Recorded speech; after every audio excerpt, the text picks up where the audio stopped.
Não compartilho. Pai do Senhor, meus irmãos, estamos iniciando a nossa transmissão online do estudo bíblico na Assembleia de Deus, Ministério de Belém em São Carlos, congregação do Monte Horebe, pastor Gessé de Jesus Menezes. Vamos nesta noite louvar ao Senhor e também aprender a palavra de Deus. Eu quero convidar a todos para nós fazermos uma oração, pedindo ao Senhor que nos dirija neste momento. Pedir que o Senhor nos abençoe e que o Espírito Santo nos conduza. Senhor nosso Deus, nosso Pai Celestial, em nome do Senhor Jesus, estamos aqui reunidos nesta live, Senhor, para falar da Tua palavra. O Senhor é aquele que nos dirige, que nos guia. Eu peço ao Senhor que o Senhor venha nos inspirar, nos dar sabedoria e graça esta noite para falar da Tua palavra. Recebe, Senhor, o nosso louvor, a nossa adoração. Tira todo o impedimento. Abençoe aqueles que nos assistem nesta noite, que sejam edificados através da pregação desta palavra. É o que nós te pedimos, Senhor, em nome do Senhor Jesus. Amém. Nós vamos cantar o hino de número 186 da nossa harpa, de valor em valor. Hino 186 da nossa harpa cristã. Está comigo nesta live a minha esposa Márcia e a minha filha Fernanda. Elas vão louvar ao Senhor, juntamente com os irmãos. A paz do Senhor.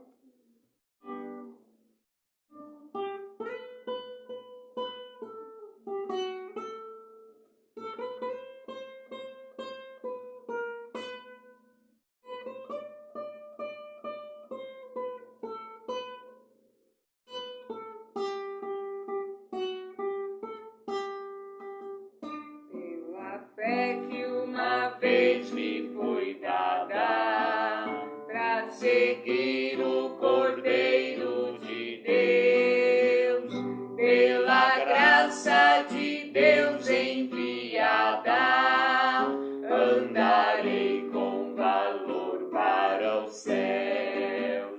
Quero andar de valor em valor e seguir a Jesus, meu Senhor, até que um dia receba no céu a coroa que me dará Deus.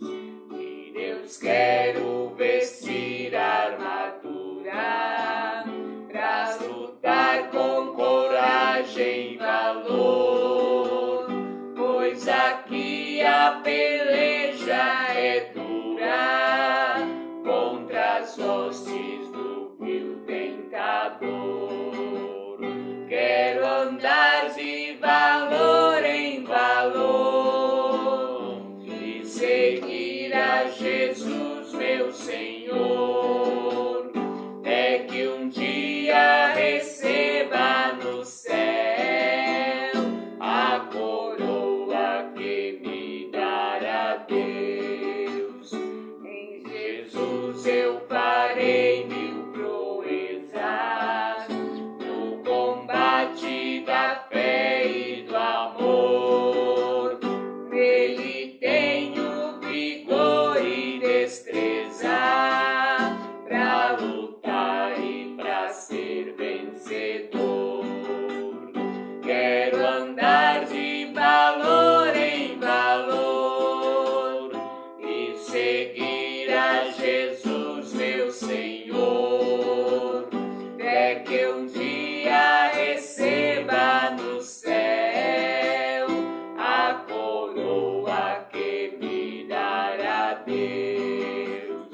Eu direi ao findar esta liça: combati o combate de amor, e coroa terei de justiça, que no céu me dará o Senhor. Quero andar de valor em valor e seguir a coroa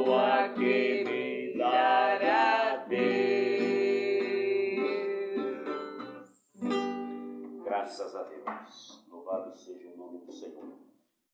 Graças a Deus, meus irmãos, por este hino maravilhoso, onde cantamos e queremos andar de valor em valor, seguindo a Jesus Cristo, o nosso Senhor. Nós vamos também ouvir a irmã Fernanda, minha filha, louvando ao nome do Senhor com o hino. Enquanto isso, aí no seu lar, adore a Deus e prepare-se para o estudo da lição de número 9 da nossa Escola Bíblica Dominical. Os irmãos que têm a revista já vão preparando aí para juntos nós estudarmos a palavra do Senhor. Glória a Deus. Irmã Fernanda vai estar louvando ao Senhor. Glória a Deus. Amém.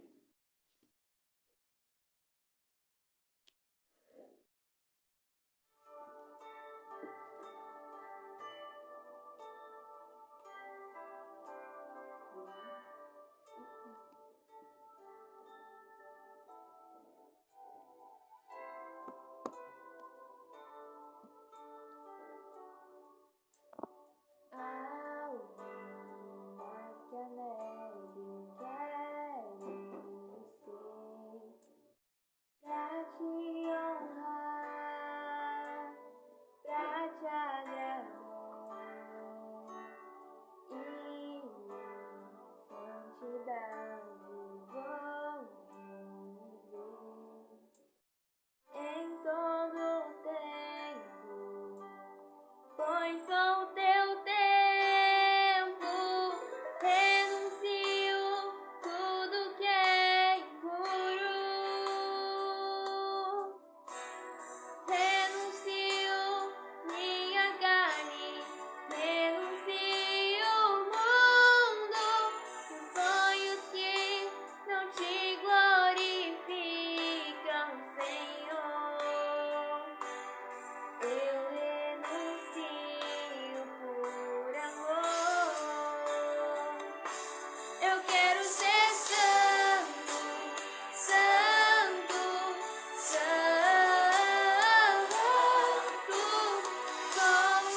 Graças a Deus, meus irmãos, a palavra de Deus diz: sede santo, porque eu, o Senhor, sou santo. Meus irmãos, nós vamos fazer mais uma oração e logo a seguir estaremos estudando a nossa lição da Escola Bíblica Dominical, a lição de número 9, que tem como título Como Vencer as Oposições à Obra de Deus. Quero cumprimentar a irmã Olinda Dias, a irmã Ana Alves de Oliveira, que estão conosco nesta live, nos assistindo. Sejam bem-vindas. E também compartilhe aí com os amigos e conhecidos, com os irmãos, para que nós possamos assim alcançar o maior número de pessoas com a palavra de Deus. O nosso objetivo aqui é adorar a Deus e também transmitir o ensino da palavra de Deus. Nós não estamos tendo ainda em nossa congregação a Escola Bíblica Dominical aos domingos, então por isso, em comum acordo com o nosso pastor, a gente está transmitindo nas sextas-feiras. Toda sexta-feira às 19h30 nós estamos transmitindo o ensino bíblico da nossa Escola Bíblica Dominical. Lembrando aos irmãos que a nossa igreja sede, ela está transmitindo a Escola Bíblica Dominical aos domingos às 9 da manhã. Não é ainda presencial, mas no site da Assembleia de Deus, Ministério do Belém, São Carlos, todos os domingos, os nossos irmãos ali transmitem o ensino da palavra de Deus. Amém? Vamos orar ao Senhor.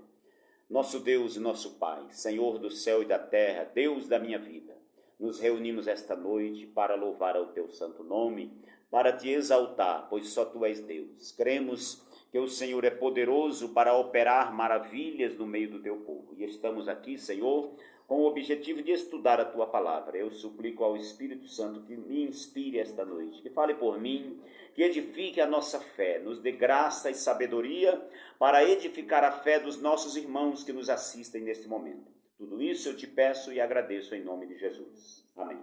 Meus irmãos, a lição de hoje, como vencer as oposições à obra de Deus. Texto áureo, Romanos 8:37, diz assim a palavra de Deus. Romanos 8:37, nosso texto áureo.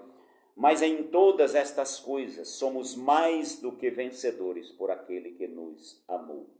Observe que esse texto, irmãos, ele não diz que nós não vamos passar por lutas ou por oposições, mas ele diz em todas estas coisas. Essa preposição em, ela quer dizer dentro. Então significa que nós, dentro destas coisas, nós seremos mais do que vencedores. Que coisas são estas? Neste versículo, Paulo cita: nem a morte, nem a vida, nem os anjos, nem a fome, nem a espada. Ou seja, são diversas situações adversas que o cristão passa servindo a Deus. A verdade prática diz assim: quando depositamos nossa confiança em Deus, descobrimos que Ele é muito maior do que todos os obstáculos que encontramos. Nosso Deus é grande. Aliás, o nosso Deus, ele é infinito, ele é imensurável. Ninguém consegue medir o tamanho do nosso Deus. Nosso Deus, ele é espírito, ele não tem um corpo físico, ele não está limitado ao tempo, ao espaço, ele é eterno, ele pode todas as coisas, ele é onipotente, ele conhece todas as coisas, ele é onisciente, ele é autoexistente, ele existe por si mesmo, não depende de nada nem de ninguém para existir ou para se manifestar. Ele é soberano, ele pode fazer aquilo que ele entender que deve fazer.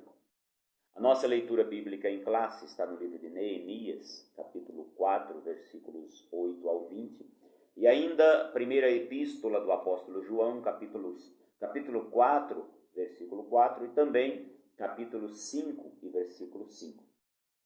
Eu vou ler um versículo e as irmãs aqui comigo leiam o seguinte. Neemias 4, versículo 8. E ligaram-se entre si todos para virem atacar Jerusalém e para os desviarem do seu intento. Versículo 9. Porém, nós oramos ao nosso Deus e pusemos uma guarda contra eles, de dia e de noite, por causa deles. Versículo 10. Então disse Judá: já desfaleceram as forças dos acarretadores, e o pó é muito, e nós não poderemos edificar o muro. Versículo 11. Disseram, porém, os inimigos: nada saberão disso, nem verão, até que entremos no meio deles e os matemos. Assim faremos cessar a obra. Versículo 12. E sucedeu que, vindo os judeus que habitavam entre eles, 10 vezes nos disseram que de todos os lugares tornavam a nós. Pelo que pus guardas nos lugares baixos, por detrás do muro, e nos altos, e pus o povo, pelas suas famílias, com as suas espadas, com as suas lanças e com os seus arcos. Versículo 14. E olhei e levantei-me, e disse aos nobres e aos magistrados e ao resto do povo: não os temais, lembrai-vos do Senhor, grande e terrível, e pelejai pelos vossos irmãos, vossos filhos, vossas mulheres e vossas casas. E sucedeu que, ouvindo os nossos inimigos, que já sabíamos, e que Deus tinha dissipado o conselho deles, todos voltamos ao muro, cada um à sua obra. 16. E sucedeu que desde aquele dia metade dos meus moços trabalhavam na obra, e a outra metade deles tinha as lanças, e os escudos, os arcos e as couraças, e os chefes estavam por detrás de toda a casa de Judá. Os que edificavam o muro e os que traziam as cargas, e os que carregavam, cada um com uma mão fazia a obra e a outra tinha as armas. 18. E os edificadores, cada um trazia a sua espada, cingida aos lombos, e edificavam. E o que tocavam a trombeta estava junto comigo. E disse eu aos nobres e aos magistrados: nós estamos apartados do muro, longe um dos outros. 20. No lugar onde ouvirdes o som da buzina, ali vos ajuntareis. O nosso Deus pelejará por nós. No lugar onde ouvirdes o som da buzina, ali vos ajunteis conosco. O nosso Deus pelejará por nós. 1 João 4:4. Filhinhos, sois de Deus e já os tendes vencido, porque maior é o que está em vós do que o que está no mundo. 1 João 5, versículo 5. Quem é que vence o mundo, senão aquele que crê que Jesus é o Filho de Deus? Amém. Graças a Deus. Meus irmãos, nós estudamos na lição passada sobre os conflitos que aconteceram em Judá na época da reconstrução dos muros. Surgiu um conflito ali entre as diferentes classes sociais e vimos também como esse problema foi solucionado por Neemias. O título da nossa lição é as causas da desunião devem ser eliminadas. Vimos também a união é indispensável para o crescimento e sustentabilidade da obra de Deus. Vimos também que a união caracterizada no período pós-exílico, ela serve de referência para a igreja hoje. E também a injustiça social que ameaçava a união dos judeus nos tempos de Neemias. Nós falamos aqui sobre os juros abusivos cobrados pelos ricos aos mais pobres. E, por último, vimos as medidas adotadas por Neemias para manter o povo unido em um só propósito, porque a união faz a força. Nós falamos muito disso na lição passada.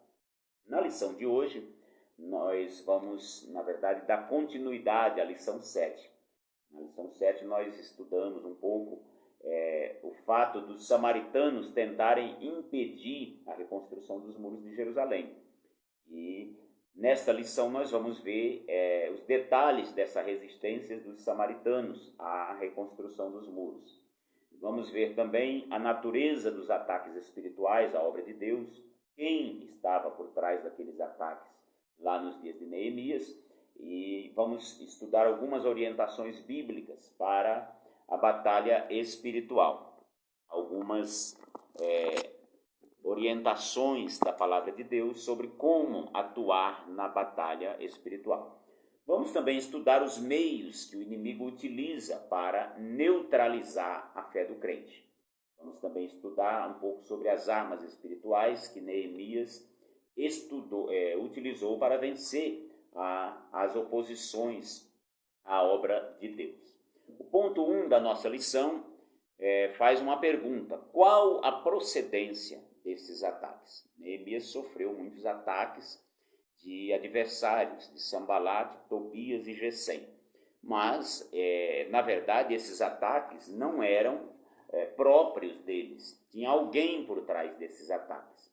E na nossa vida espiritual, nós temos 3 grandes inimigos. Quais são? A carne, a natureza humana, o mundo, o sistema mundano, e o diabo, que é o maligno, o adversário da obra de Deus.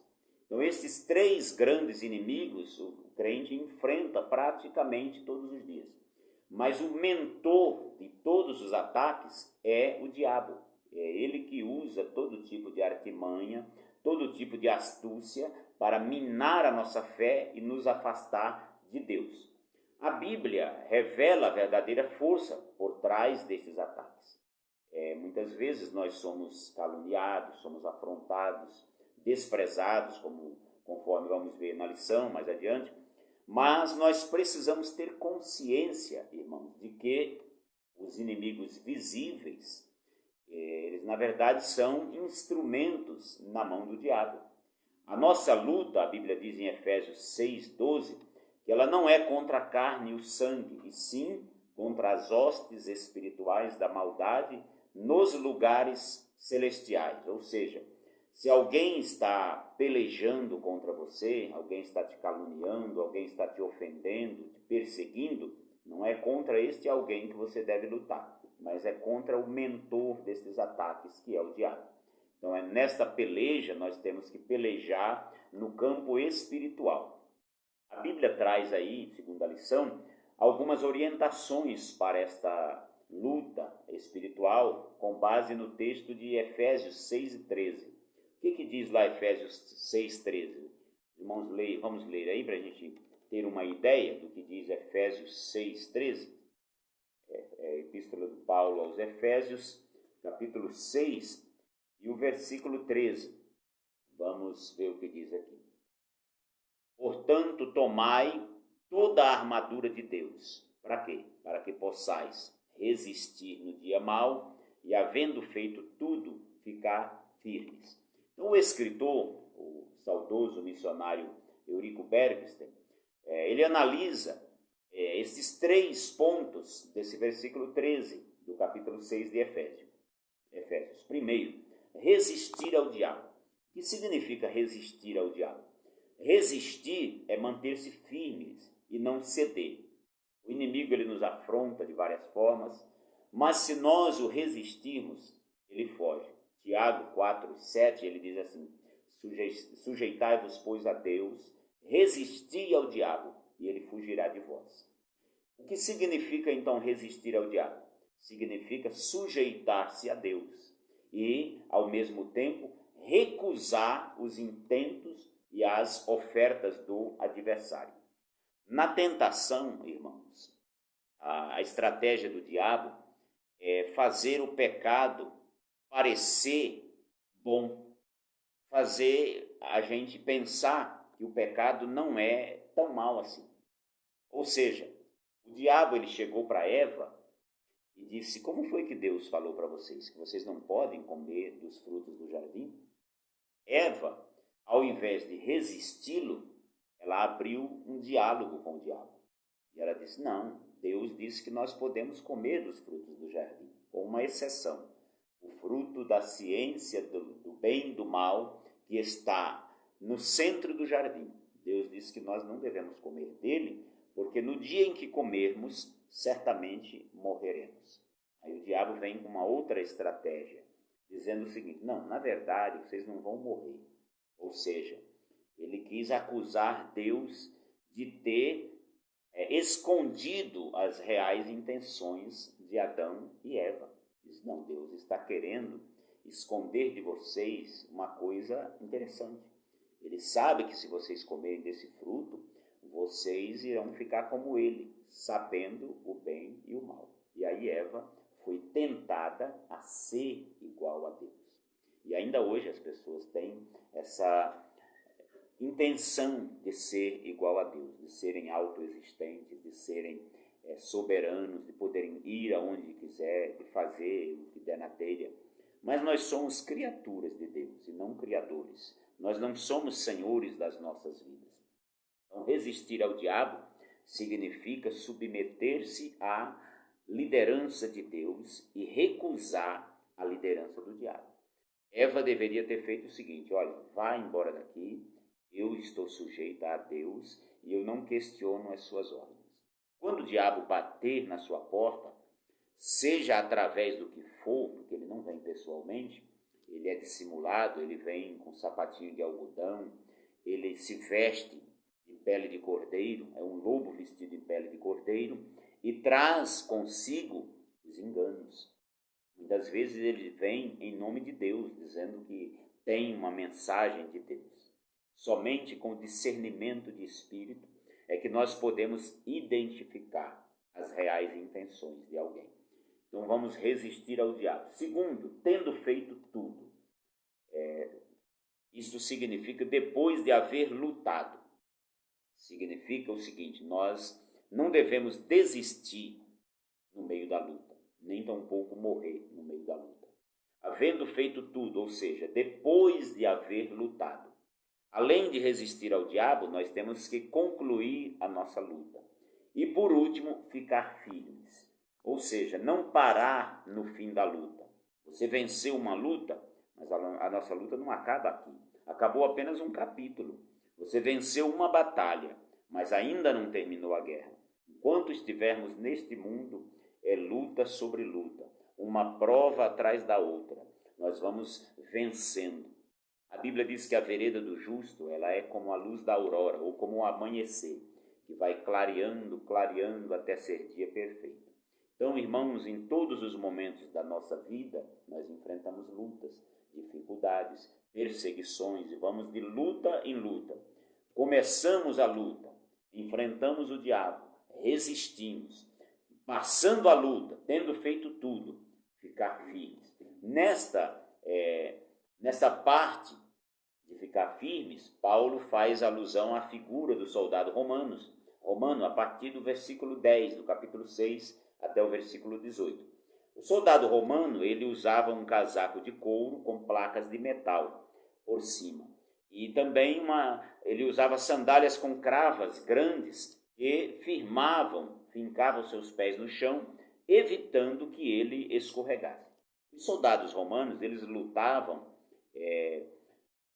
mano a mano, por assim dizer, na espada. Então, uma queda poderia ser fatal. Se ele escorregasse, o adversário iria decapitá-lo. Então, ele usava nas suas sandálias umas cravas que, quando ele pisava, evitava que ele escorregasse. E também as placas de couro,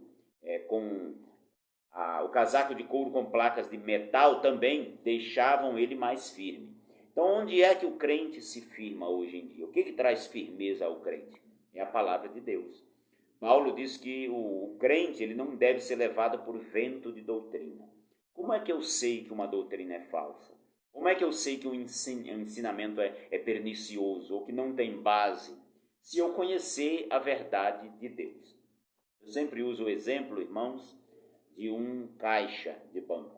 Um caixa de banco, ele não precisa se especializar em notas falsas. Ele se especializa na verdadeira. Ele conhece algumas características das cédulas falsas. Mas suponhamos que um estelionatário, ele crie uma nova forma de cédula falsa e o caixa não conhece ainda. Quando ele pega no papel, ele já percebe que aquela é falsa, porque ele é especialista no verdadeiro. Ele é especialista no tamanho da cédula, no tipo de papel, onde tem marca d'água, onde tem fita, tudo aquilo que faz aquela cédula ser considerada verdadeira, o caixa ele é especialista nisso. Então, o crente ele precisa ser especialista na Bíblia, ele precisa conhecer a verdade bíblica. Qualquer coisa que vier até ele, que for falso, ele vai de longe entender que aquilo é falso, porque ele é especializado no verdadeiro. O item 3 diz que nesta luta contra o mundo invisível, a arma mais eficaz é a fé. 1 João 5:5, lá diz assim que esta é a vitória que vence o mundo, a nossa fé. Meus irmãos, muitas pessoas têm dificuldade de entender o que é fé. Às vezes eu fico ouvindo no rádio e alguns programas de televisão, as pessoas que falam de fé, parece que fé é assim uma coisa mágica. Eu tenho fé que isso vai acontecer e vai acontecer aquilo que eu quero. E eles pensam que isso é fé. Mas isso, irmãos, é pensamento positivo. Pensamento positivo e fé não é a mesma coisa. Fé não é eu acreditar que alguém que está doente vai ser curado. Não. Porque pela fé eu posso crer que alguém vai ser curado e ele não ser. Isso não significa que eu não tive fé. A fé, ela, em muitos casos, as pessoas falam, ela é ilação ou loucura. Porque a verdadeira fé, ela é a confiança inabalável em Deus e na sua palavra. Isso é fé. Quando nós lemos Hebreus capítulo 11, versículo 6, Hebreus 11 é o capítulo da fé. Lá diz assim que sem fé é impossível agradar a Deus, porque é necessário que aqueles que esperam em Deus creiam que Ele existe e que é galardoador ou recompensador dos que o buscam. No capítulo 11 de Hebreus, nós vamos ver ali muitas histórias de homens e mulheres de Deus, que o texto diz assim, pela fé aconteceu isso, pela fé aconteceu aquilo, pela fé Abraão sendo chamado obedeceu, pela fé seguiu com Isaque e Jacó, herdeiros com ele da mesma promessa, pela fé Moisés recusou ser chamado filho da filha de Faraó. Então uma série de exemplos de fé, os heróis da fé. A princípio, a gente imagina o seguinte, não, fé, então, é eu ser um herói. Fé é eu vencer tudo. Não, isso não é fé. A fé, ela tem duas dimensões. O capítulo, ela é tanto a capacidade de crer que o impossível vai acontecer, e aí quando eu digo que o impossível vai acontecer, é aquilo que Deus prometeu, não aquilo que eu quero. Tem coisas que são impossíveis, eu posso querer que aconteça, mas não vão acontecer. E tem coisas que são impossíveis, que Deus prometeu, e eu creio que vai acontecer, que vão realmente acontecer. Então, como é que eu sei que eu devo crer no impossível e esperar que ele aconteça? É quando o impossível que eu estou crendo e esperando é algo que Deus prometeu. Por exemplo, a vinda de Jesus é algo que Deus prometeu. Para o mundo, é impossível Jesus vir aqui outra vez. Mas eu creio que ele vem. Por que eu creio que Jesus vem?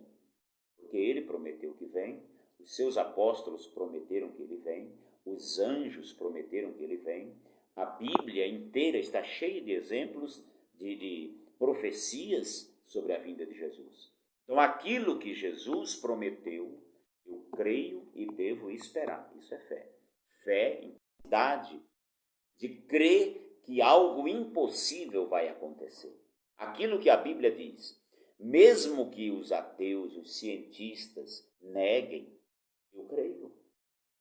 Conta-se a história de um novo convertido, é uma ilustração, que ele leu na Bíblia lá que Jonas tinha sido engolido por um grande peixe. E muitas pessoas dizem que aquele peixe era uma baleia, embora a Bíblia não diga isso, a Bíblia diz que era um grande peixe.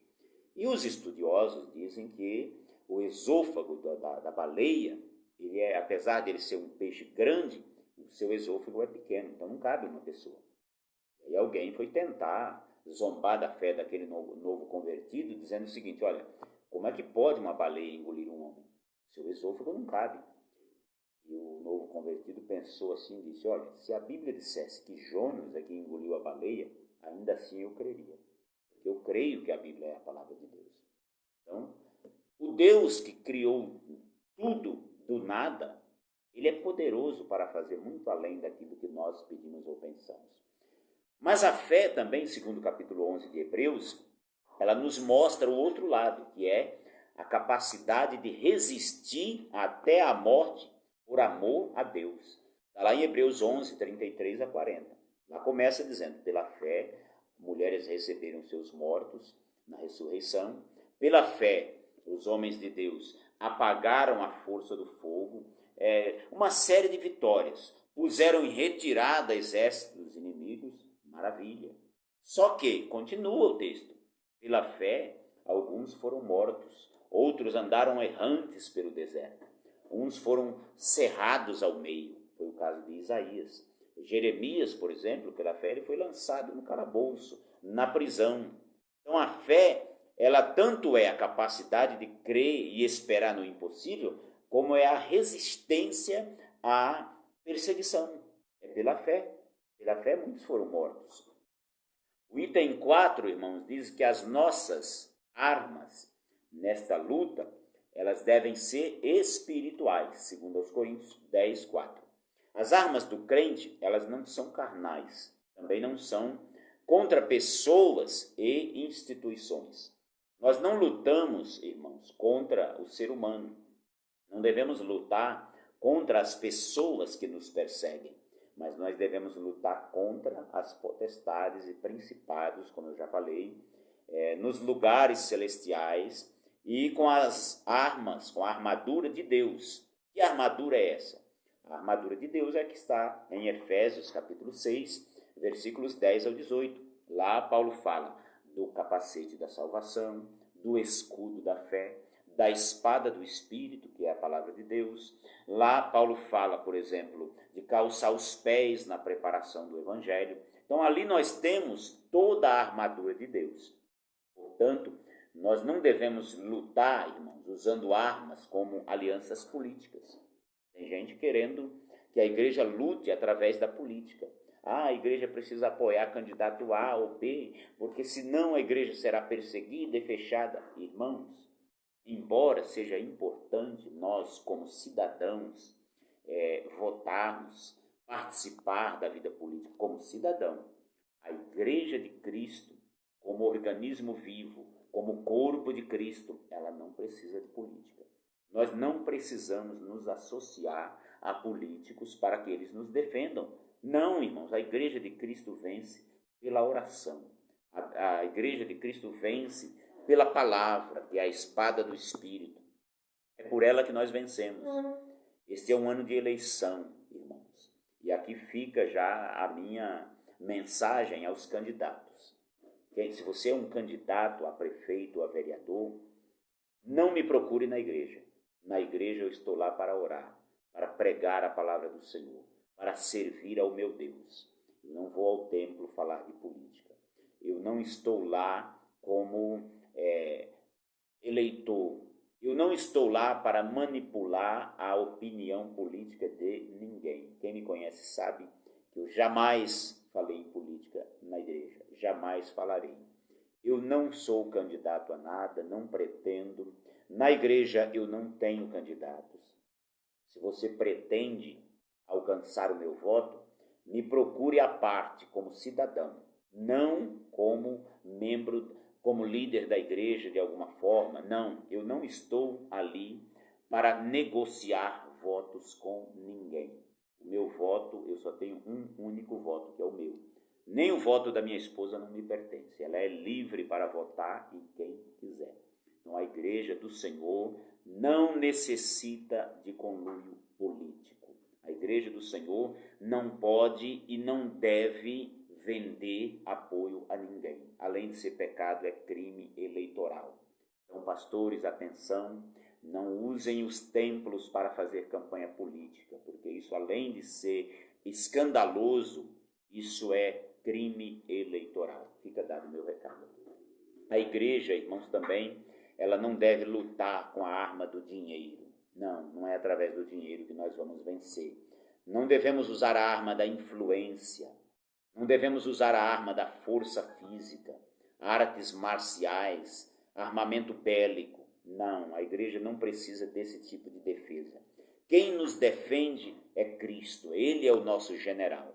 Jesus disse: tu és Pedro, e sobre esta pedra, que pedra? A declaração que Pedro havia feito de que Jesus é o Cristo, Filho do Deus vivo. sobre esta pedra edificarei a minha igreja, e as portas do inferno não prevalecerão contra ela. Então a igreja é de Jesus. A igreja não tem dono, irmãos. A igreja evangélica, ela não tem papa. A igreja evangélica, ela não pertence a homem algum, ela é de Jesus. Eu faço parte da igreja de Jesus. Nós temos líderes na igreja que nos orientam, que nos pregam a palavra, mas eles não são donos da igreja. Eles são pessoas escolhidas por Deus. Deus não dá igreja a pastores. Deus dá pastores à igreja, conforme Efésios 4:11. Ele mesmo deu uns para apóstolos, outros para evangelistas, outros para profetas e outros para pastores e doutores. Então a nossa luta, ela usa armas espirituais, a arma da oração, da fé, a arma da palavra de Deus. É esse tipo de arma que nós usamos. O ponto 2 da nossa lição diz que o inimigo procura atingir a nossa fé. E o nosso comentarista coloca aí algumas armas que o inimigo usa para minar a nossa fé, para nos atingir. Quais são essas armas? A primeira arma que o inimigo usa é a arma do desprezo. Os inimigos de Neemias diziam o seguinte: que fazem estes fracos judeus? Neemias 4:2. O inimigo sempre tenta, irmãos, nos intimidar, dizendo que nós não somos nada, que nós somos fracos, que nós somos povinho. E, de fato, se nós olharmos para as nossas próprias forças, seremos sempre fracos. Nós não temos condições, irmãos, de vencer o inimigo com o nosso próprio braço. Nós não temos condições de enfrentar Satanás pessoalmente com a nossa própria força. Eu sempre digo para os irmãos, tem 2 extremos que vocês devem evitar em relação ao diabo. O primeiro deles é superestimá-lo. Nunca diga que o diabo tem poder, que o diabo é isso. Não, o diabo ele é criatura de Deus. Ele é um anjo caído. Ele foi expulso do céu e ele só pode ir até onde Deus permitir. O diabo não pode chegar na sua casa e bagunçar a sua casa do jeito que ele quiser, como se você fosse, como as pessoas costumam dizer, cão sem dono. Não. Tem um hino que diz assim: crente tem dono e o seu dono é Jesus. Então você tem dono, irmãos. Você foi comprado pelo precioso sangue de Jesus. As mãos do Senhor estão sobre você para te proteger. A Bíblia diz que aquele que habita no esconderijo do Altíssimo, a sombra do Onipotente descansará. Então, maior é o que está em nós do que o que está no mundo. Nosso Deus é maior, irmãos. Se eu for viver uma vida cristã e andar assustado com medo do diabo, então alguma coisa está errada. Eu não posso andar com medo de encruzilhada. Tem gente, irmãos, que se ele passa numa encruzilhada, ele passa tremendo com medo do diabo. Tem gente que se você oferecer comida a ele, ele fica com medo de ter vindo da macumbaria, de ter sido oferecida. Mas a Bíblia diz que nós devemos comer tudo que vende no açougue. E se alguém nos oferecer alguma coisa, o que nós devemos fazer? Orar, dar graças e comer sem nada perguntar. Não vai fazer mal algum, se você não souber. Mas se alguém te disser assim: olha, isso aqui foi sacrificado aos ídolos. Nesse caso, a Bíblia diz que você não deve comer. Por quê? Não por causa da sua consciência, mas por causa da consciência do outro.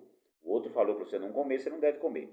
Então, o primeiro extremo que você deve evitar em relação ao diabo: não superestime. Não dê ao diabo poderes que ele não tem. Mas tem o segundo extremo: não subestime o diabo. Se você começar a dizer que o diabo não é nada, que ele está amarrado, que não sei o quê, você corre um sério risco. E por que você corre risco? Porque ele é maior do que Deus? Não. Ele só age até onde Deus permite. É porque ele é enganador, ele é astuto e ele tem experiência em destruir pessoas. Desde o início da criação, que o diabo trabalha destruindo pessoas, acompanhando comportamentos, vendo quedas. Então, o diabo, ele conhece a nossa vida porque ele tem muitos secretários espirituais e físicos. Tem os demônios que o seguem e tem também seres humanos que estão a serviço dele. Tem a televisão, que muitos programas estão a serviço do diabo, a internet. Então, ele tem muitas ferramentas para te destruir. Então, se você não vigiar, aí sim, ele pode sim te derrubar.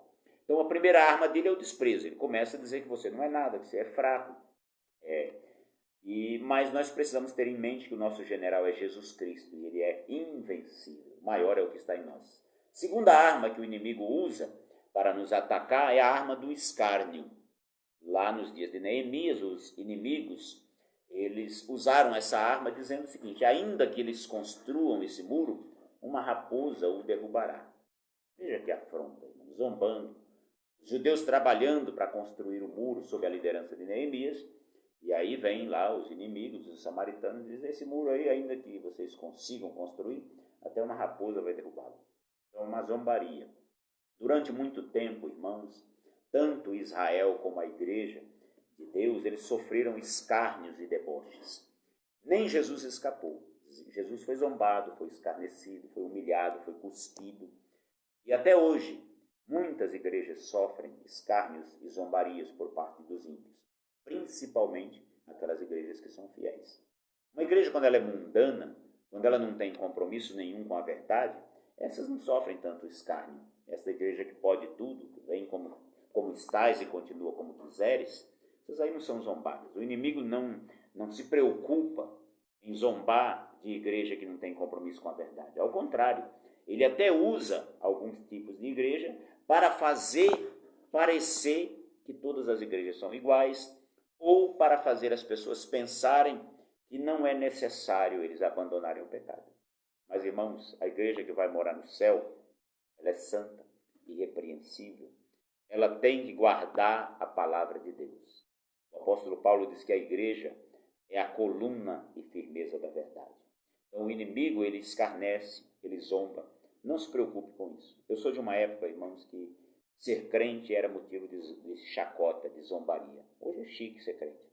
Hoje você fala que é crente, as pessoas, você é crente? Eu também. Eu sirvo a Deus também. Tem aquela tolerância. Mas quando eu era criança, não tinha. Na sala de aula que eu estudava, só tinha eu de crente. Então, a zombaria era grande. Chamavam de crentinho, de irmão, mas eu nunca liguei para isso. Porque, irmãos, Jesus disse que se nós o negarmos diante dos homens, ele nos negará diante dos anjos e diante do Pai. Nunca negue ao Senhor, porque senão, naquele dia, ele irá te negar. Terceira arma que o inimigo usa ele chama a nossa atenção para a imensidão da tarefa. Qual é a terceira arma, então? É a superestimação da tarefa. O inimigo, primeiro ele diz que você não é nada, depois ele zomba de você e tal, escarnece. Depois ele diz, não é que você não é nada, é que a obra para você fazer é muito grande, é muita areia para o seu caminhão, você não tem condições de fazer essa obra. Então os inimigos, eles chegaram para Neemias e fizeram uma pergunta: vivificarão dos montões de pó as pedras que foram queimadas? Ou seja, esse muro foi queimado, foi destruído. Vocês vão refazer esse muro? Vocês não têm condições de fazer isso. E o inimigo continua com essa mesma artimanha contra nós. Você começa a fazer a obra de Deus, você é uma regente na casa do Senhor, o inimigo usa alguém, às vezes até a boca de alguém que é crente, para dizer que você não canta nada, você não sabe reger coisa nenhuma. Você vai pregar e alguém diz, você não prega nada. Olha, irmãos, eu já passei por isso também. Mas eu não prego para os homens. Quem me avalia é Deus. Paulo diz assim, porventura eu persuado a homens? O obreiro do Senhor, o trabalhador da seara do Senhor, ele tem que ter em mente o seguinte: é para Jesus que você trabalha, não é para o homem. Você deve obedecer à sua liderança? Sim. Mas não é pelos homens que você vai ser avaliado, que você vai ser recompensado. Você trabalha para Jesus. É a Ele que você tem que agradar. Faça diariamente esta autoavaliação. Eu estou agradando a Deus? Será que Deus está se agradando do meu trabalho? Será que o meu trabalho na obra do Senhor está exaltando a Deus? Ou estou sendo motivo de escárnio, de escândalo? Quando as pessoas olham para mim, glorificam a Deus ou blasfemam? Então, é isso que nós precisamos fazer. Se Deus te chamou para uma obra, Ele não vai chamar você para uma obra grande que você não tenha condições de fazer. E tem outro detalhe, se Ele te chamou, mesmo você sendo pequeno e a obra grande, Ele vai te capacitar. É interessante, irmãos, nós lembrarmos aqui alguns homens de Deus na Bíblia. eles se sentiram incapazes diante da obra que Deus colocou diante deles. Veja, Moisés, Deus chamou ele e disse: você vai lá no Egito e vai falar com o faraó. Fala com o faraó para deixar o meu povo ir embora, me servir. Moisés tomou um susto e disse: quem sou eu, Senhor, para falar com o faraó? Eu sou um simples pastor de ovelhas, estou aqui num deserto. O faraó não vai nem me receber. E começou a pôr dificuldade. E Deus falou para ele: Moisés, quem fez a boca do homem? Não fui eu? Então vai. Ele disse: mas Senhor, eu sou pesado de língua. Alguns dizem que ele era gago, que ele tinha dificuldade na fala. Mas Deus chamou. E se Deus chamou você, Ele quer que você vá. Ele não quer que outra pessoa vá. Aí ele disse: mas quem vai comigo? Eu vou mandar o seu irmão Arão. Ele fala bem, ele vai falar, mas você vai. Você vai ser o meu porta-voz. Eu falo com você, você fala com Arão e Arão fala com o povo. Mas você vai. Depois Deus chamou Jeremias. Disse: Jeremias, eu te coloquei como profeta para derrubar reinos, para levantar reinos. Você vai falar, vai ser profeta das nações. Jeremias: que é isso, Senhor? Quem sou eu? Eu sou uma criança. E Deus disse: não digas eu sou uma criança. Porque onde eu mandar você vai, e o que eu falar, você vai falar. Se eu te mandar falar, você fala. Então Deus, Ele chama pessoas que estão trabalhando e pessoas pequenas. Mas Deus deixa claro que é Ele que vai usar. É Ele que faz a obra. Deus utiliza-se de instrumentos pequenos para que a excelência do poder seja dele e não nossa. Paulo disse: nós temos este tesouro, o Evangelho, em vasos de barro, para que a excelência do poder seja de Deus e não nossa. Então não pense que você é alguma coisa, mas o Deus que está na sua vida, esse é grande, esse é invencível, é todo-poderoso. Quarta arma que o inimigo usa são os boatos e as mentiras. Os samaritanos espalharam mentiras contra Neemias e contra os judeus, acusando-os de estarem usurpando ser rei. Neemias estava, irmãos, numa situação confortável lá na Pérsia. Ele era copeiro do rei, vivia no palácio, vivia bem, não pediu para ir para Jerusalém, mas Deus levantou ele para ir. Como nós já vimos em missões anteriores, Deus mandou o irmão de Neemias, vindo de Jerusalém, lá para o palácio, e ele disse: como estão as coisas lá em Jerusalém? O irmão dele disse: não estão boas, não. A situação lá é precária, é péssima. Eles estão em situação de miséria. E aquilo tocou muito o coração de Neemias. Ele ficou muito sentido, ficou amargurado, triste. Até o rei percebeu e disse: o que você tem? Eu nunca te vi triste assim. Você sempre faz seu serviço aqui de forma agradável e hoje você está triste. E aí ele orou ao Senhor para dar uma resposta sábia e disse: como eu não estaria triste, estando o sepulcro dos meus pais deserto, a cidade dos meus pais queimada a fogo, como eu não estaria triste? E o rei disse: o que você quer que eu faça então? Ele orou a Deus e Deus lhe deu sabedoria de novo para ele lhe dar uma resposta. E ele disse: se o Senhor permitir, eu vou lá reconstruir os muros, reconstruir o templo. E o rei deu essa autorização e ele foi. Então ele não foi lá para ficar famoso, ele não foi lá para ser rei, mas os samaritanos acusavam ele com boatos e mentiras de estar querendo conspirar contra o rei. Então, irmãos, muitos homens de Deus ao longo da história foram vítimas de calúnias, sendo chamados de ladrões, de charlatães, por estarem fazendo a obra de Deus. Nós não devemos olhar para isso, porque isso é uma estratégia do inimigo para nos fazer parar. Jesus disse que seremos bem-aventurados quando nos perseguirem e, mentindo, disserem todo mal contra nós. Ele disse que é para nós exultarmos e nos alegrar, porque é grande o nosso galardão no céu. Agora tem um detalhe, irmãos. Nós só seremos bem-aventurados e recompensados se as acusações forem falsas. Muitas pessoas estão se aproveitando desse versículo, praticando coisas erradas, e quando a justiça os pega, eu estou sendo perseguido. Muitos estão aí desviando o dinheiro da igreja, e quando são apanhados, nas trapalhadas que fazem, e aí dizem que estão sendo perseguidos.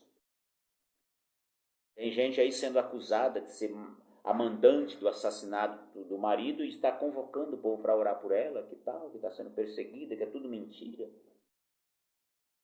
Ontem tem um aí que foi preso por corrupção, pastor, se envolveu na política, fez coisa errada, está preso. Então isso não é perseguição, irmãos. A perseguição, a calúnia, ela só nos torna bem-aventurados se for mentira. Se me acusarem de roubar por eu estar roubando, não há perseguição alguma, eu só estou sendo acusado daquilo que eu fiz. Agora, se eu não estou roubando, se eu estou fazendo a obra de Deus com sinceridade, com fidelidade a Deus, e alguém me acusa injustamente, aí a Bíblia diz que eu devo me alegrar, porque é grande o meu galardão no céu. A quinta arma que o inimigo usa contra nós é a arma da astúcia. Os samaritanos, primeiro, eles tentaram intimidar os judeus. Depois, desprezaram-nos, escarneceram, caluniaram, etc. Quando eles viram que isso não os fazia parar, a construção dos muros, então eles tentaram se aproximar dos judeus. Eles usaram de astúcia, começaram a se casar com as mulheres do povo judeu para se tornarem parentes e assim fazer parte da construção do muro. Eles diziam assim, não, nós também servimos a Deus, então vamos também construir o templo. Neemias disse, não, vocês não têm parte nesse negócio. Irmãos, não se engane, o inimigo ele é malandro, o inimigo é astuto. Eu sempre digo que se o inimigo chegasse para o povo e dissesse assim, muito prazer, eu sou Satanás e vim aqui conversar com você, ninguém iria cair. Se ele se identificasse, se eu sou o diabo, todo mundo iria repreender, todo mundo iria cair fora. Mas ele não faz isso. O inimigo chega, irmãos, parecendo ser um de nós. Muitas vezes ele chega falando em nome de Deus, ele cita as Escrituras. Foi assim que ele fez com Jesus. O inimigo chegou para Jesus, citou as Escrituras. Disse, se és o Filho de Deus, lança-te daqui para baixo, porque está escrito, aos teus anjos dará ordem a teu respeito, para te guardarem, para não tropeçares em alguma pedra.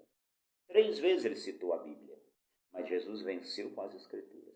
Então é preciso tomar cuidado, irmãos, com a astúcia. É preciso discernimento e vigilância, para não ser enganado. Quando Jesus falou dos sinais da sua vinda, a primeira coisa que ele falou, ele disse assim, acautelai-vos, para que ninguém vos engane. Tenha cuidado para não ser enganado. Porque muitos virão em meu nome dizendo, eu sou o Cristo. E o que é pior, enganarão a muitos.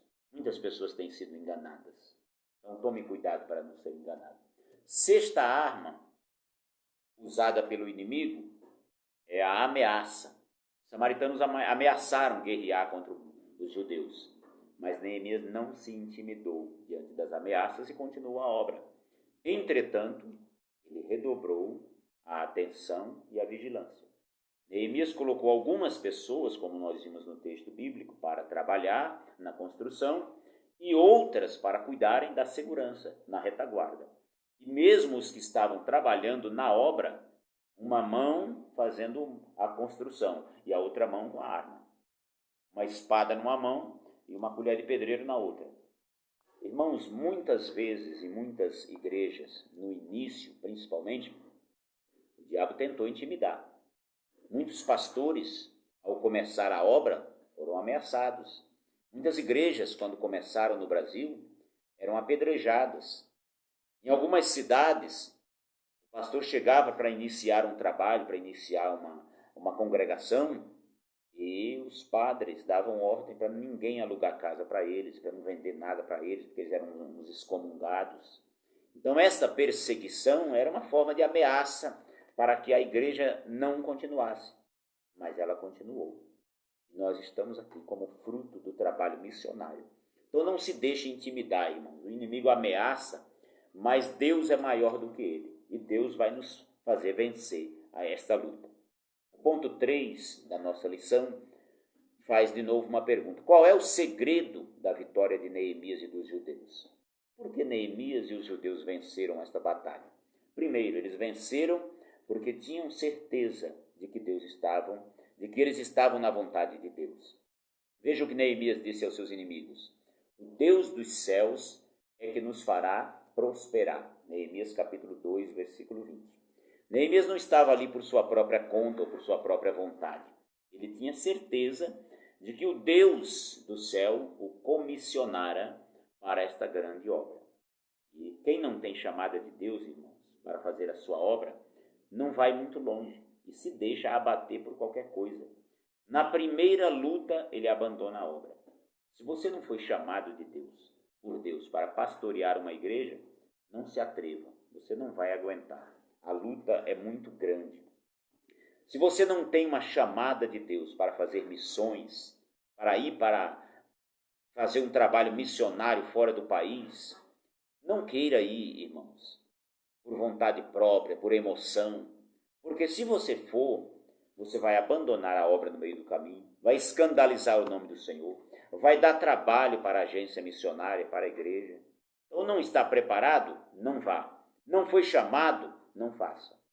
Paulo, ele falando dos dons espirituais e dons ministeriais, ele disse, porventura tem todos dom de curar?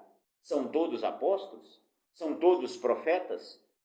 Deus, irmãos, ele chama cada um para aquilo que for útil e ele coloca cada um no lugar certo. Você foi chamado por Deus para louvar, então não queira pregar. Tem gente que tem um sério problema, ele é um cantor evangélico, canta bem, e aí de repente ele quer abrir uma igreja. Mas quem disse que ele é um administrador?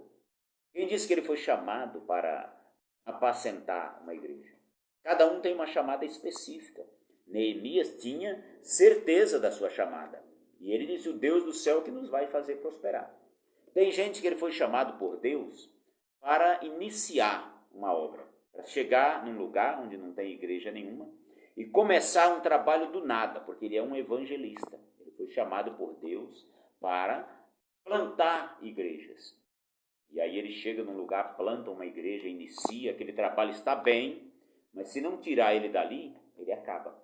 Porque ele não foi chamado para apacentar, ele foi chamado por Deus para plantar igrejas. Quando ele plantou, que floresceu, a semente floresceu, precisa de um obreiro aprovado para apacentar, para dar continuidade àquele trabalho, para organizar. Se não tirar ele dali, ele acaba. A mesma coisa acontece com o outro. Ele foi chamado para apacentar, para organizar um trabalho já iniciado. Mas ele não tem aquela graça de Deus para iniciar um trabalho. Se você colocar ele, não vai sair do lugar. Então, cada um permaneça na vocação em que foi chamado. Segunda razão pela qual os judeus venceram esta batalha é porque eles oravam. Eles venceram pela oração. Neemias era um homem dedicado à oração. Quando nós lemos o livro de Neemias, em vários locais, temos ali algumas orações curtas, onde ele orava, falava com Deus.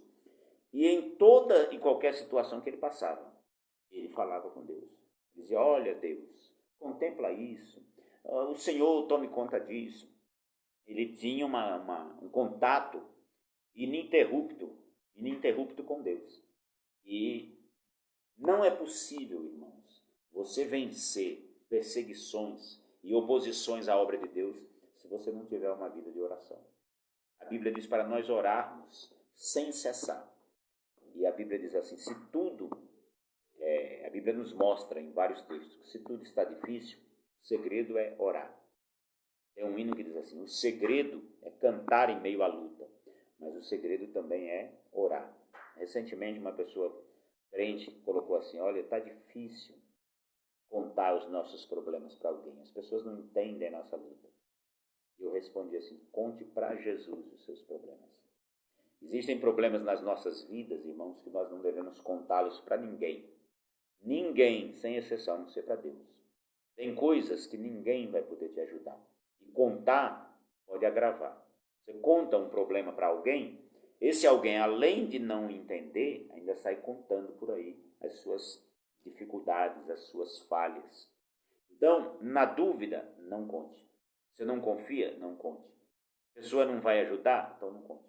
Tem gente que gosta de contar as coisas, né? Conta para Jesus. Fale com Deus, no seu quarto. Só você e Deus. Em pensamento. Faça como Ana. Você já pensou, Ana, em contar para Eli a sua situação? Ela ficava chateada com a situação que ela vivia e Eli tentava confortá-la, mas não conseguia.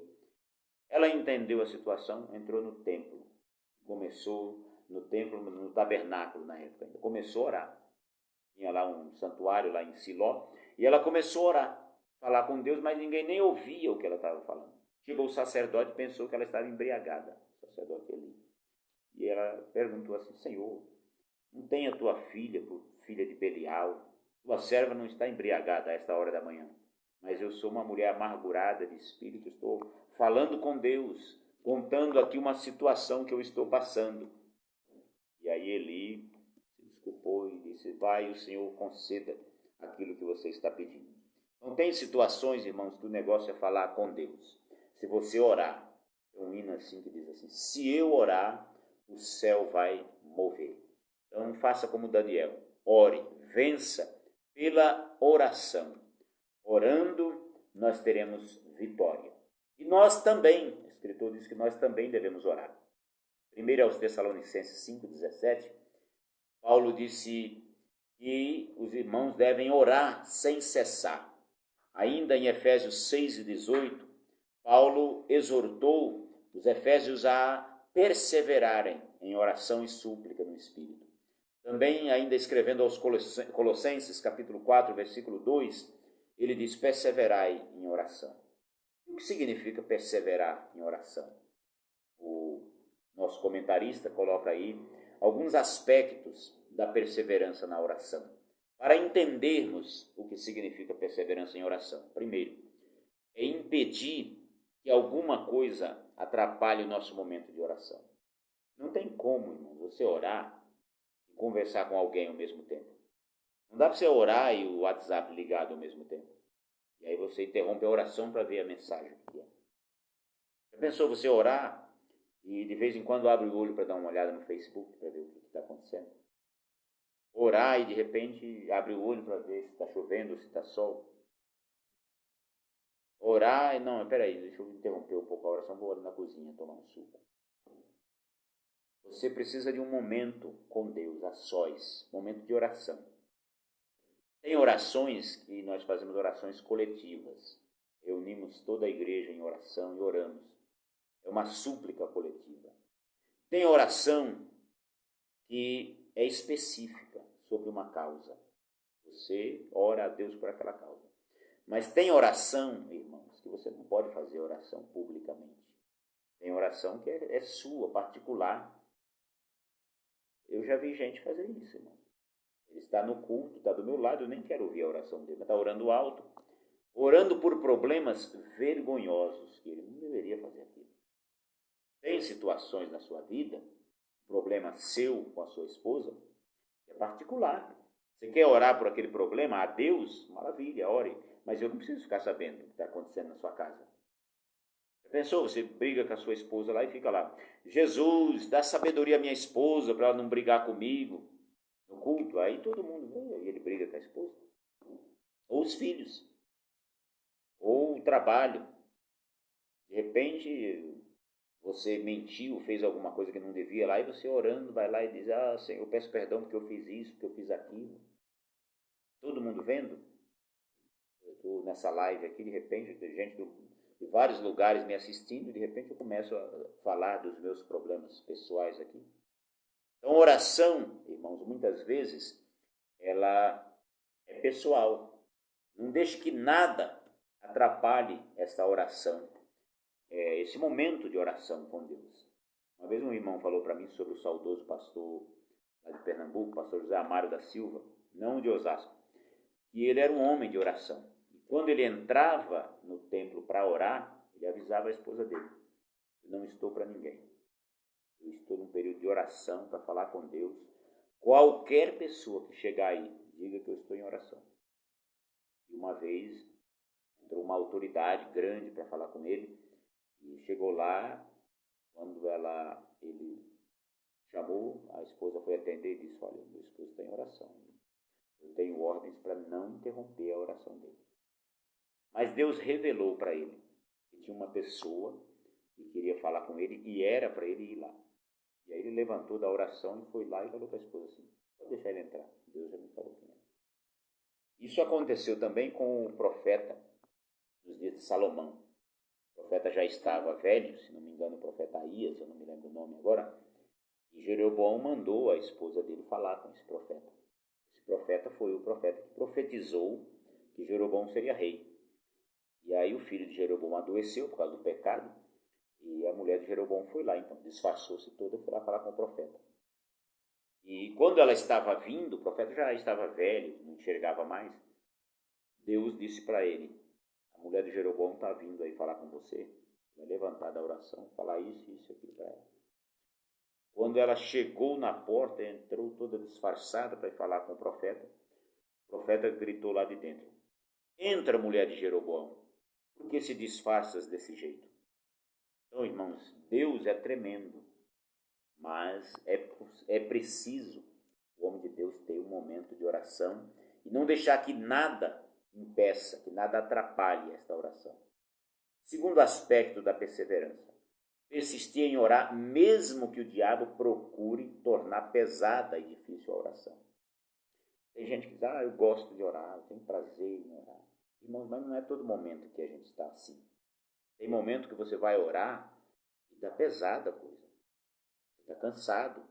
Às vezes você está estressado do dia a dia. Imagina quem trabalha no trânsito de São Paulo, por exemplo, sendo xingado no trânsito, poluição, buzinas e tal.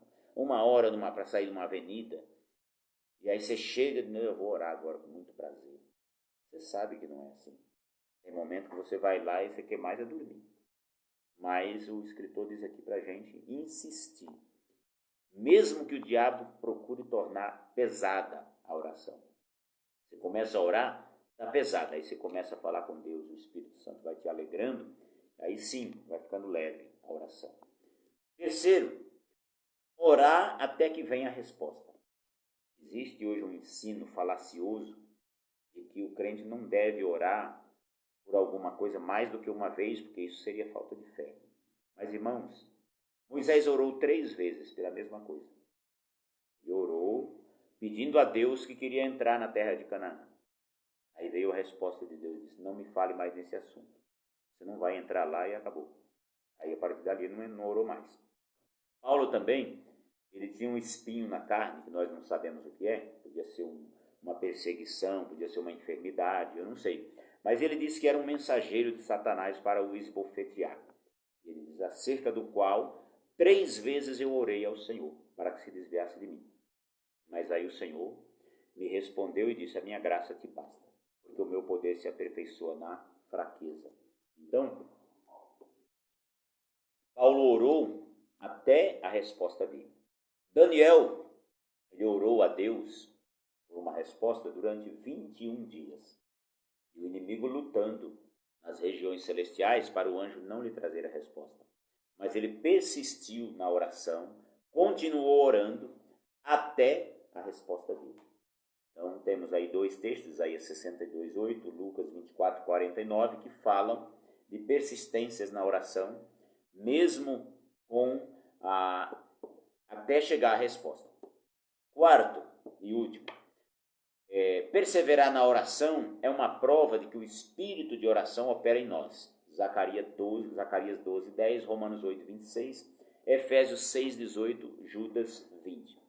Quando nós oramos, irmãos, Paulo diz aí em Romanos 8:26 que nós não sabemos orar como convém. Às vezes nós não sabemos usar as palavras adequadas, nós não sabemos como pedir. Mas ele diz que o Espírito Santo de Deus intercede por nós nas nossas fraquezas com gemidos inexprimíveis. Ou seja, como diz o hino da Lauriette, com gemidos que palavras não podem explicar. O Espírito Santo traduz o nosso pedido diante de Deus de uma forma especial e Deus responde. Então, o espírito de oração é isso, você ora segundo a vontade de Deus. E a Bíblia diz que se nós orarmos segundo a sua vontade, Ele nos ouve. Concluindo a nossa lição, irmãos, já são 21 horas e 4 minutos, fazendo a obra de Deus, nós certamente vamos encontrar oposição. Precisamos ter consciência de que estas oposições, críticas, afrontas, calúnias, escárnios, perseguições e ameaças têm origens no diabo. E é contra o diabo que nós temos que lutar, usando toda a armadura de Deus. Não devemos e não podemos nos assustar. Não devemos desistir da obra, porque maior é o que está em nós do que aquele que está no mundo. Amém? Deus continue abençoando os nossos irmãos que acompanharam a nossa lição. Todas as sextas-feiras nós estaremos aqui falando da palavra de Deus a partir das 19h30. A minha família e eu conversei com o pastor Gessé para fazer essa transmissão da minha casa, dada a dificuldade que estávamos tendo para estar ali no templo, poucas pessoas, porque nós estamos tendo um culto por semana, o culto presencial aos domingos, e o templo precisa ser higienizado antes do início do culto, depois do culto. Então, a autorização da nossa sede para termos um culto por semana. E aí nós estamos tendo também 2 lives, uma na sexta-feira, onde eu estou trazendo o ensino da palavra de Deus, e na quarta-feira o pastor Gessé e a sua esposa, a irmã Sônia, estão com a quarta da bênção, um trabalho voltado para a oração, para a busca do Senhor e apresentar ao Senhor os nossos problemas e dificuldades. Então, toda quarta-feira, a partir das 19h30, neste mesmo canal, na página da nossa igreja, está sendo transmitido o culto Quarta da Vitória, o pastor Gessé e a irmã Sônia, da sua casa. Nós estamos sem máscara aqui, porque nós estamos em casa, só eu, minha esposa e minha filha, por isso que nós estamos sem máscara. Mas na igreja não, domingo nós temos o culto presencial, e tem todo o protocolo de segurança. Ali nós temos o medidor de temperatura, temos as máscaras, o álcool em gel, o distanciamento social, a higienização, o tapete sanitizante. Todo um trabalho está sendo feito para que não haja contaminação. Então você pode estar convidado a estar conosco na igreja, na congregação Monte Oreb, no domingo, a partir das 18h30. Nós estaremos ali louvando ao Senhor. Temos aqui alguns irmãos que nos acompanham. Irmã Olinda Dias nos manda paz do Senhor. Amém, irmã Olinda, Deus abençoe.